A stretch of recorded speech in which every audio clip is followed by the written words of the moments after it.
Katika vitu ambavyo nimejifunza, mwili wa binadamu una mifumo, na hii mifumo inafanya kazi kwa kutegemeana.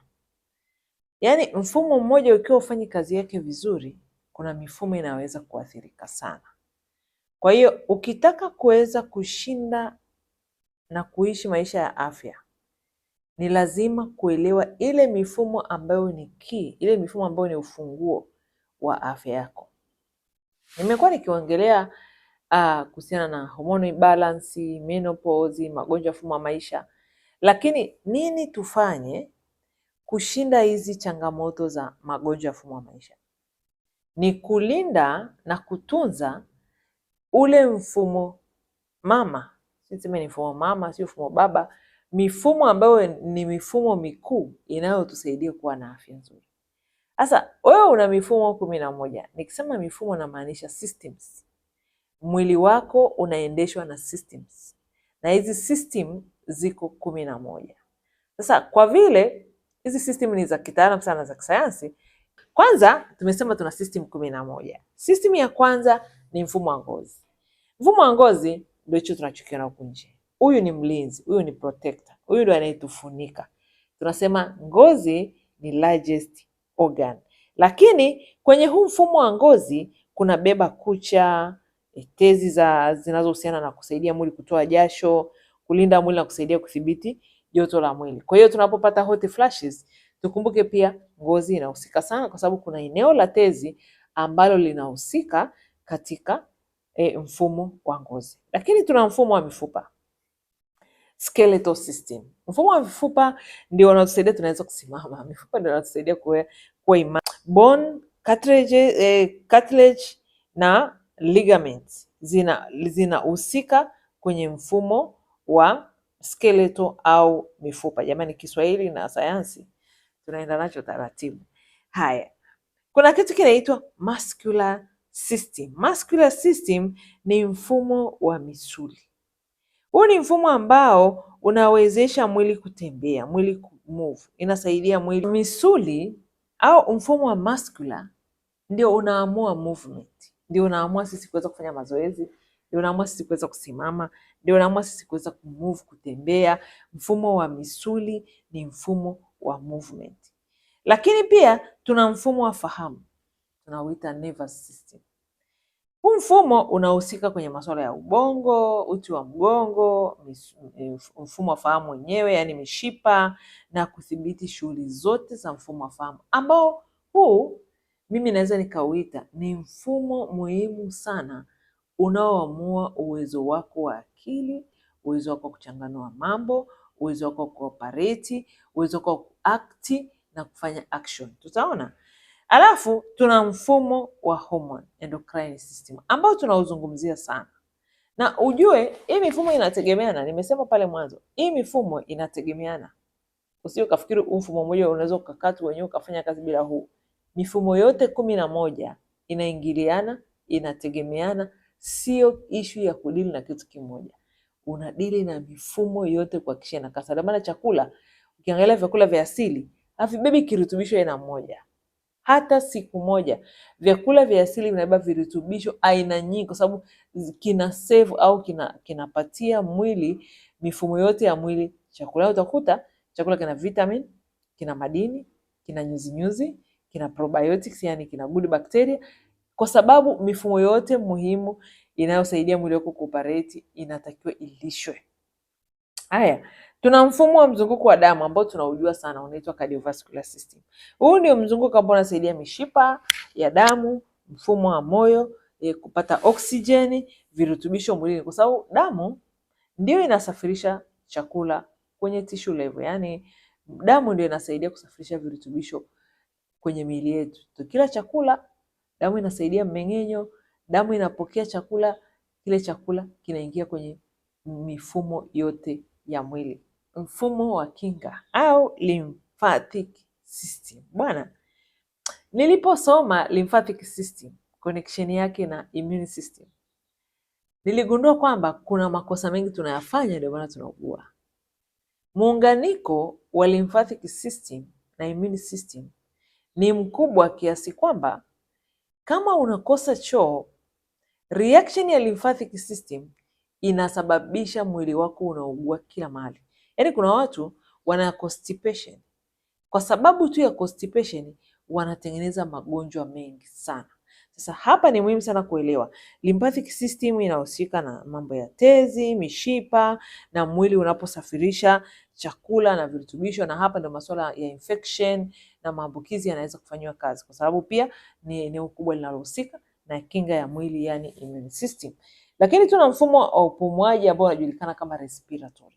Respiratory system inahusika na mfumo wa mapafu, jinsi unavyopata oksijeni ya kutosha, jinsi mwili wako unatumia oksijeni. Kumbuka, tunapopokea oksijeni tunatoa carbon dioxide, na pia tunapopokea oksijeni damu inasafishwa. Kwa hiyo damu inapokea oksijeni, brain inapokea oksijeni, mifumo yote ya mwili inapokea oksijeni to the cellular level. Kwa hiyo kuna kitu tunasema breathing technique. Tekniki za upumuaji ni muhimu sana kujifunza. Unajua watu wanaofanya tai chi au yoga wanaelewa maana kwamba kuna ile kitu kinaitwa deep breathing. Deep breath ni upumuaji ambao unaruhusu upumue deep. Wakati katika matibabu mbalimbali yanayohusiana na magonjwa ya vimbe, especially ambao wanalezi saratani, moja ya kitu tunawashauri ni kuboost oxygen to the cellular level, kupeleka oxygen deep kwenye mwili wako. Inaitwa cellular level, kwenye hii level ya cellular huku mwisho kabisa. Sasa moja ya kitu ambacho kinatakiwa kuwa na afya nzuri ili kuweza kuachieve ni mfumo wa upumuaji, yani respiratory. Hii ni muhimu sana, ndio maana tunasema lala madirisha yakiwa wazi, upate hewa ya kutosha, upate oksijeni ya kutosha. Afya ya mapafu inaweza kukusaidia sana afya ya akili yako, inaweza kusaidia sana afya ya mifumo yako yote mingine ya mwili. Okay, tuna mfumo wa mkojo, urinary system. Huu unahusisha kibofu cha mkojo na mfumo mzima wa kusaidia mkojo kuweza kupatikana au kutoka. Huu mfumo unasaidia kudhibiti au kusimamia masuala ya maji na virutubisho. Ukisikia mtu anasema mimi siwezi kubana mkojo, au nikisikia tu mkojo nataka nikakojoe hapo hapo, mara nyingi sana huyo mtu ana upungufu wa madini. Nilishasema hichi kitu nyuma kwamba maji ni mineral, na mifumo yetu ya mwili inayohusika na maji inategemea sana madini. Kwa hiyo kama unashindwa kubana mkojo au unashindwa kujizuia unapopata haja ndogo, kumbuka kuna kitu kinaitwa electrolytes. Huu ni mfumo unaosaidia mwili wako kuprocess na kutumia madini. Kwa hiyo ni muhimu sana kuhakikisha kwamba huu mfumo wa electrolytes unafanya kazi yake, itasaidia sana mfumo ya urinary tract kufanya kazi yake. So urinary system inahusika na madini na kusaidia sana kuondoa taka. Of course ni mfumo wa kukojoa, kwa hiyo tunaondoa taka, tunaondoa uchafu, hata uric acid inatoka na urine. Na ndio maana mimi naambia watu wenye uric acid, activate mwili wako, ruhusu mwili wako uweze kuexpel urine kwa kula vyakula ambavyo ni antioxidant, ni anti-inflammatory, vitu ambavyo vinasaidia kupambana na acid.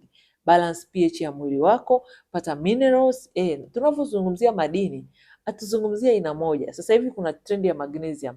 Wakati nilipoanza kufanya huduma za naturopathic medicine, magnesium ilikuwa ngumu sana kupata. Sasa hivi naona imekuwa trend kwa sababu ya mambo ya menopause. Kwa hiyo kila mtu magnesium imekuwa trend. Lakini kumbuka kwamba madini sio magnesium peke yake. Madini sio calcium peke yake. Madini yako mengi. Kuna phosphorus, kuna manganese, kuna zinc, kuna nini? Kuna hiyo magnesium, kuna hiyo calcium, kuna makuu na kuna trace, kuna yale madini ambayo yanahitajika na kusaidia seli na miili yetu kufanya kazi. Unapokula vyakula vya asili, hasa vyakula vya mizizi, viazi, miogo, magimbi, lakini vikiwa kwenye uasilia wake, vinakupatia haya madini kwa kiwango unachostahili. Lakini pia maji ya kunywa yanayotoka kwenye vyanzo salama vya asili yanakupatia madini mengi sana, kulingana, kwa sababu maji yenyewe tayari ni madini. Tuna ule mfumo ambao unajulikana sana, mfumo wa reproductive system au mfumo wa uzalishaji. Mfumo wa uzalishaji au wa uzazi.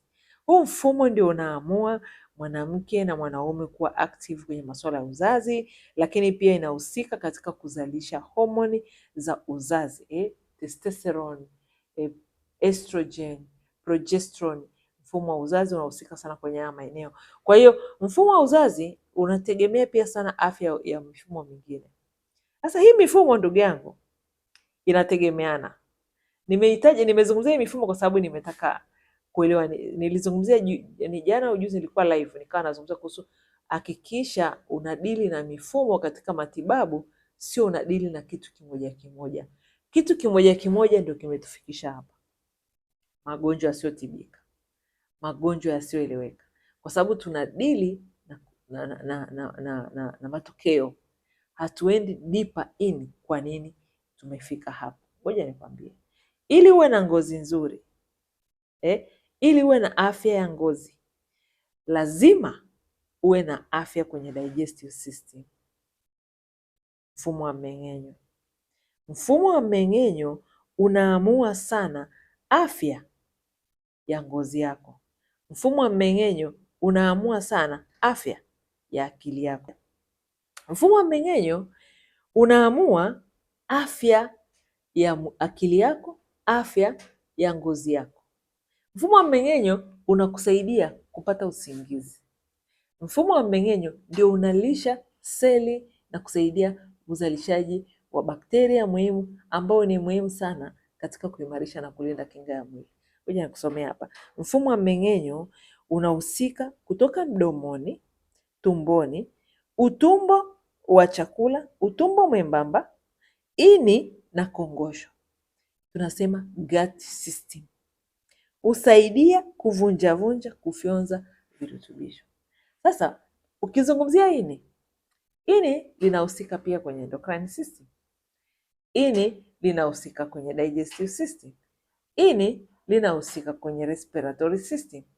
Ini linahusika kwenye urinary, kwa sababu ni chemical plant, inasaidia ile process ya kuondoa sumu mwilini. Sasa ukiangalia, naposema mifumo inategemeana, na maanisha kwamba tumekuwa tunafanyia kazi matokeo ya mapungufu kwenye mifumo badala ya kurekebisha mifumo. Nirudie. Mara nyingi tunashughulika na matokeo yaliyosababishwa na mapungufu ya mifumo badala ya kurekebisha mifumo. Hii mifumo, tuchukue mfano una vidonda vya tumbo. Ukitibu vidonda vya tumbo, kusema ninatibu vidonda vya tumbo, hapo unashughulika na matokeo. Ili utibu vidonda vya tumbo, lazima ushughulikie gut system, mfumo mzima wa mmeng'enyo, kutoka hapa mdomoni mpaka unapenda kujisaidia. Huu mfumo lazima ushughulikie moja kwa moja, na wakati unashughulikia huu mfumo, utalazimika kufanya vitu ambavyo pia vitashughulikia respiratory system, vitashughulikia cardiovascular system, vitashughulikia endocrine system.